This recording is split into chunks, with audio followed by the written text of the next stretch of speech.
Football তো নিশ্চয়ই দলগত খেলা, তবে ব্যক্তিগত নৈপুণ্যকে তো আসলে একেবারে ফেলে দেওয়া যায় না। মেসির বলাই যায় যে সর্বশেষ বিশ্বকাপ, মানে আপনার কি মনে হয়, কিভাবে দেখছেন এই বিশ্বকাপটাকে?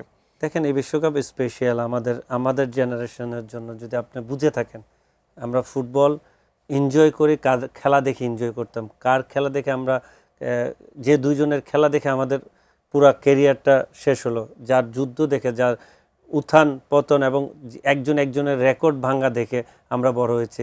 তারা ওয়ার্ল্ড কাপ না, তারা ন্যাশনাল টিম থেকেও অবসর নিতে পারে। তাহলে আমরা এমন দুই ফুটবলার খেলা মিস করব, এই নেক্সট জেনারেশন তাদের খেলা দেখবেও না। বাট আসলে তারা এমন জায়গায় ফুটবলকে নিয়ে গেছে, তার আশেপাশে কোনো জায়গায় রাখে না যে ওই জায়গাটুকুতে কেউ যেতে পারবে।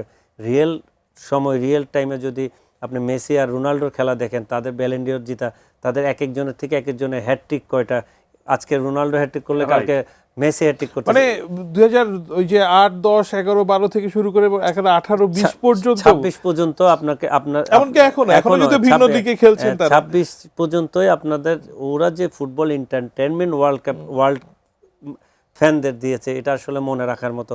তারা খেলবে না এটা চিন্তা করলেও আমাদের মাঝে মধ্যে একটা মানে স্বাভাবিক। আপনি মনটা বিষণ্ণ হয়ে ওঠে।